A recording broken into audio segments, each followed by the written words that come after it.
அமுதம் 14. அபய் ஸ்ரீவத்சனும் சுதர்ஷனும் விஜயகுமாரிடம் நடந்ததை சொல்லி முடிக்க, இந்த விஷயம்லாம் உங்களுக்கு எப்படி தெரிய வந்தது என்றார். அந்த ராஜனோட காதலி திவ்யா மூலமாக தான் சார். அந்த பொண்ணு தானே அன்னைக்கு கிளாஸ் ரூம் வெளியில் வேவு பார்த்து ராஜனுக்கு துணை போனதுன்னு சொன்னீங்க? ஆமாம் மச்சான், அந்த பொண்ணு தான். ஆனால் ரீசண்டாக நயனியை பார்த்து எல்லா விஷயத்தையும் சொல்லியிருக்கா. எப்படி திடீர்னு இந்த மாற்றம்? அந்த பொண்ணு இவனை பற்றி சரியாக தெரியாமல் காதலிச்சு தொலைச்சிருக்கா. இவன் வலையில் சிக்கி போதைக்கு அடிமையானது மட்டும் இல்லாமல் அவன் மிரட்டலுக்கு பயந்து அவன் கூப்பிட்ட நேரம் கூப்பிட்ட இடத்துக்கெல்லாம் கண்மூடித்தனமாக போயிருக்கா. அவனை நம்பி போனவ தன்னோட காதலை நிரூபிக்க அவன் கூட இருந்து அவன் சொன்னதெல்லாம் செஞ்சிருக்கா. அதையெல்லாம் வீடியோ எடுத்து வச்சு மிரட்டினவன் இப்போ அவளை தன்னுடைய காரியத்துக்கும் யூஸ் பண்ணிக்கிறான். திவ்யா முடியாதுன்னு சொன்னால் சோஷியல் மீடியாவில் போட்டு நார் அடிப்பேன்னு சொல்லியிருக்கான். சரி, அந்த பொண்ணு ஏன் கம்ப்ளைண்ட் கொடுக்கல என்று விஜயகுமார் கேட்கவும், சார், அவன் பணக்கார வீட்டு பையன். அந்த பொண்ணு அவனுக்கு எதிராக போனால் நிச்சயமாக அவளோட வீடியோஸ் ஃபோட்டோஸ் எல்லாம் சோஷியல் மீடியாவில் போட்டுடுவான்னு பயம். அதுவும் ப்ரொஃபஸர்னு கூட பார்க்காம நயனிக்கு அவன் செஞ்சதை பார்த்தவளோட பயம் இன்னும் அதிகமாகிடுச்சு. அதோட அந்த பொண்ணுக்கு 2 தங்கச்சிங்க இருக்காங்க. கொஞ்சம் ஃபேமிலி. அப்பாவுக்கு நிலையான வேலை கிடையாது. அம்மா தான் ஏதோ கம்பெனிக்கு போய் இவங்களெல்லாம் காப்பாற்றிட்டு இருக்காங்க. அதனால் அவன் செய்கிற அக்கிரமத்தை பொறுத்துட்டு போயிட்டுருக்கா. அவளால் என்றைக்குமே அவனை தைரியமாக எதிர்க்க முடியாது என்று சுதர்ஷன் சொல்லவும், மச்சான், இப்போ கூட நயனி மேலே இருக்கிற மரியாதையாலையும் பாசத்தாலையும் ராஜன் அவளுக்கு செஞ்ச அநியாயத்தை ஜீரணிக்க முடியாதவ நயனியை தேடி போய் நடந்ததை சொல்லி மன்னிப்பு கேட்டு இந்த விஷயத்தை யாருக்கும் தெரியாமல் பார்த்துக்கோங்கன்னு சொல்லியிருக்கா. அதுவும் இவ தான் இந்த விஷயத்தை சொன்னான்னு தெரிஞ்சதுன்னா நிச்சயமாக அவன் இவளை என்ன செய்யவும் தயங்க மாட்டான்னு ரொம்ப பயப்படுறா. அதனால் அந்த பொண்ணோட பேரை எடுக்காம எல்லா உண்மையையும் அவன் மூலமாக வெளிக்கொண்டு வரணும். இதை தவிர நமக்கு வேற வழி இல்லை என்றான் அபய் ஸ்ரீவத்சன். சரி, நீங்கள் அவன்கிட்ட பேசி பார்த்தீங்களா? இந்த விஷயம் நடந்து எவ்வளோ நாள் இருக்கும் என்றார் விஜயகுமார். ஒரு 2 வாரம் இருக்கும் சார் என்று சுதர்ஷன் பதிலளிக்க, அப்போவே ஏன் அபய் எந்த ஸ்டெப்ஸும் எடுக்கல? இவ்வளோ நாள் கழித்து வந்திருக்கீங்க என்று விஜயகுமார் கேட்க, இந்த சம்பவம் நடந்தப்போ நான் ஊரில் இல்லைடா, இப்போதான் வந்தேன் என்றான் அபய். யாருமே உனக்கு விஷயத்தை சொல்லலையா? எந்த ஊருக்கு போயிருந்த? என்னடா உடனே வந்திருக்க வேண்டியது தானே என்றதும் குற்ற உணர்வோடு நண்பனை பார்த்த அபய், இல்லை மச்சான், நான் 2 வருஷமாகவே இந்தியாவில் இல்லை என்றான். 2 வருஷமா? ஏண்டா, உங்களுக்கு கல்யாணமாகி எத்தனை வருஷம் ஆகுது? 2 வருஷம். எத்தனை நாள் நீங்கள் 2 பேரும் ஒன்றா இருந்தீங்க என்றதற்கு பதிலளிக்க முடியாது அமைதியாக அமர்ந்திருந்தான். சொல்லு அபய், கல்யாணமாகி 2 வருஷம்தான் ஆகுதுன்னு சொல்கிற, ஆனால் 2 வருஷமாக ஊரில் இல்லைன்னு சொல்கிற. என்னடா நடக்குது? மச்சான், நான் சஞ்சுவை லவ் பண்ணினது உனக்கு தெரியும் தானே? ஆமாம், ஆனால் சஞ்சு எங்கே போனாங்கன்னு தெரியலன்னு சொல்லி என்னையும் தேட சொல்லியிருந்தியே. நானும் என்னோட சர்க்கிளில் முயற்சி பண்ணி பார்த்துட்டு சொன்னேனே.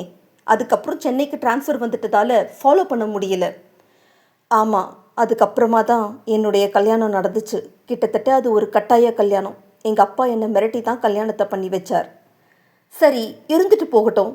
அதுக்கும் நீ 2 வருஷம் இல்லாமல் போகிறதுக்கும் என்ன சம்பந்தம்? என்னால் சஞ்சுவை மறக்க முடியல. நான் கல்யாணம் பண்ணியிருக்க நயனி சஞ்சுவோட பெஸ்ட் ஃப்ரெண்ட்.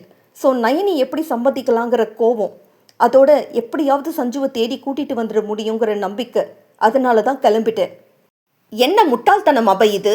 கல்யாணத்துக்கு பிறகு ஒன்று இதுதான் வாழ்க்கைன்னு ஏற்றுக்கிட்டு நயனியோடு வாழ முயற்சி பண்ணியிருக்கணும்.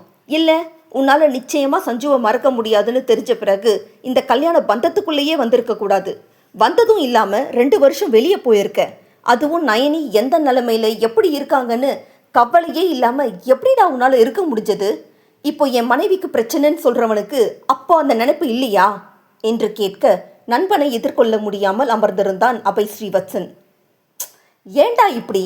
நாங்களே தினம் எத்தனையோ கேஸ் பார்க்குறோம். அப்படி இருந்தும் என் ஃப்ரெண்டான நீயே இப்படி செய்கிறது சுத்தமாக சரியில்லை அபய். கிளாஸில் லீடராக இருந்தவன் உன்கிட்ட கொடுக்கப்பட்ட பொறுப்பை எத்தனை கவனமாக செஞ்சு முடிப்ப? உன் அளவுக்கு யாருமே பொறுப்பாக இருந்ததில்லைன்னு நம்ம டீச்சர்ஸ் சொல்கிற அளவுக்கு நடந்துக்கிட்ட நீ ஒரு கணவனாக உன்னோட பொறுப்பில் இருந்து தவறினதை என்னால் சுத்தமாக ஏற்றுக்க முடியல. சத்தியமாக உன்கிட்ட இருந்து இதை நான் எதிர்பார்க்கல என்றான் அதிருப்தியோடு. தப்பு தான் விஜய், ஆனால் அப்போ எனக்கு நயனியை மட்டும் இல்லை, வேறு யாரையுமே கல்யாணம் பண்ணிக்கிற எண்ணம் கிடையாதுடா. எங்கள் அப்பா கல்யாணம் பண்ணிக்கலன்னா ட்ரஸ்ட்டில் ப்ராப்ளம் கொண்டு வருவேன்னு சொன்னார். அதனால் வேறு வழி இல்லாமல் கல்யாணம் பண்ணிக்கிட்டேன். பட் என்றவனுக்கு அதற்கு மேல் என்ன சொல்வது என்று புரியவில்லை. நீ என்ன சொன்னாலும் சரி அபய், என்னால் ஏற்றுக்க முடியல.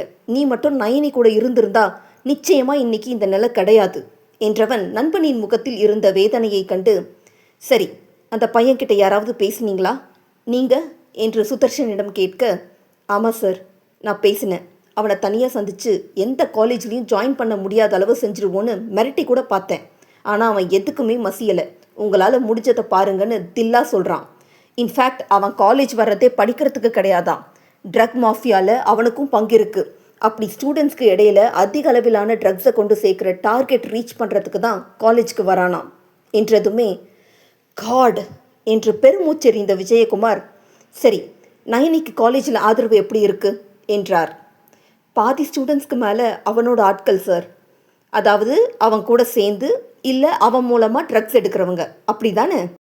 ஆமாம் சார், அவனோட தயவு தேவைங்கிறதால அவன் சொல்கிறபடியெல்லாம் நடந்துக்கிறாங்க. கிட்டத்தட்ட மேனேஜ்மெண்ட்டே ஸ்தம்பித்து போகும் அளவுக்கு பெரிய அளவில் போராட்டம் நடத்தியிருக்காங்க. இவனோட அப்பாவும் அவரோட ரெப்புடேஷனுக்காக அவனை தப்பிக்க வைக்க தான் பார்க்குறார். இத்தனைக்கும் காலேஜ் நேம் கெட்டு போகக்கூடாதுன்னு நயனிக்கு தன்னை நிரூபிக்க எந்த வாய்ப்பும் கொடுக்காம வெளியே அனுப்பிட்டு ஸ்டூடெண்ட்ஸ் பக்கம் தான் இருக்காங்க. சரி, இப்போ என்கிட்ட இருந்து என்ன எதிர்பார்க்குறீங்க என்று விஜயகுமார் கேட்கவும், நான் தான் சொன்னேனே மச்சான், அவனை என்னால் பிடிக்க முடியல. உன் கஸ்டடி எடுத்து போலீஸ் ஸ்டைலில் தனியாக விசாரிக்கணும். அவன் வாயாலேயே உண்மையை ஒத்துக்க வைக்கணும் என்றதும், அதுக்கெல்லாம் வாய்ப்பு கிடையாதுடா. நான் அப்படி செஞ்சால் எனக்கு தான் மண்டை குடைச்சல் என்றார் விஜயகுமார். இல்லைடா, திவ்யா சொன்னதை வச்சு பார்க்கும்போது அவன் நிறைய பொண்ணுங்களோட வீடியோஸ் வச்சுருப்பான் போல. அதனால் அவனை மடக்கி ஃபோனை எடுத்துட்டாலே போதும், ஓரளவுக்கு அவனை நம்ம கண்ட்ரோலுக்கு கொண்டு வந்துடலாம். அது மட்டும் இல்லை, அவன் மூலமாக போதை மருந்து சப்ளை பண்ணக்கூடிய கும்பலையும் பிடிக்க முடியும். எனக்கு நயனியை பழிவாங்கத்தான் இப்படி செஞ்சாங்கிறத அவன் வாயாலேயே ஒத்துக்கிட்டு வாக்குமூலம் கொடுத்தா போதும். கேஸ் ஏதாவது ஃபைல் பண்ணியிருக்கீங்களா?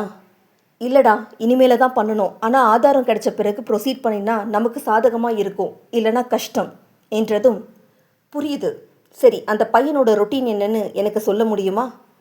அது எங்களுக்கு தெரியாதுடா. பட் திவ்யா மூலமாக அவனோட டெய்லி ரொட்டீன் என்னன்னு கேட்டுட்டு உனக்கு அப்டேட் பண்ணுறோம். சரி, அவசரப்பட வேண்டாம். சரியான சந்தர்ப்பத்தில் நம்ம பிளானை எக்ஸிக்யூட் பண்ணலாம் என்று விஜயகுமார் நம்பிக்கை கொடுக்கவும், தேங்க்ஸ் மச்சான் என்று கிளம்பிய அபய் ஸ்ரீவத்சன் மீண்டும் நயனி முன்தான் சென்று நின்றான். என்ன என்பது போல நயனிகா பார்க்க, இனியும் நீ இங்கே இருக்க வேண்டாம், என் கூட வா, நம்ம வீட்டுக்கு போகலாம் என்றவனுக்கு தன் மீதே அத்தனை கோபம். என்ன இருந்தாலும் அன்று அப்படி ஒரு வார்த்தையை இவன் சொல்லி இருக்கக்கூடாது. வார்த்தைகளுக்குத்தான் எத்தனை சக்தி என்று வருந்தி கொண்டிருப்பவனால் இனியும் நயனியை தனியாக விட முடியாது.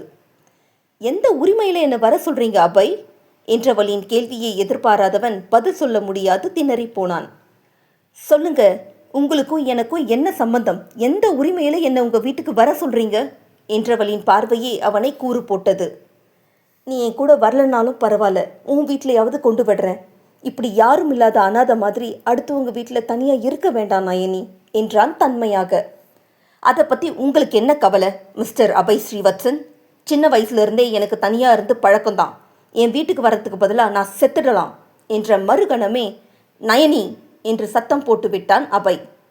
எதுக்கு இப்போ கத்துறீங்க? உண்மையை தான் சொல்கிறேன். அங்கே போனால் என்ன மட்டும் இல்லை, என் அம்மாவையும் தான் அந்த ஆள் அசிங்கமாக பேசுவான். இங்கே நான் நிம்மதியாக இருக்கேன், ப்ளீஸ் டிஸ்டர்ப் பண்ணாதீங்க என்றால் தீர்க்கமான குரலில். சரி, அப்போ நம்ம வீட்டுக்காவது கிளம்பு நயனி என்றதுமே, நம்ம வீடா? இது எப்போ இருந்து? என்ன உங்கள் ரூமை விட்டே துரத்த நினச்சவர் தானே நீங்கள்? இப்போ மட்டும் என்ன திடீர்னு வீட்டுக்கு கூப்பிடுறீங்க?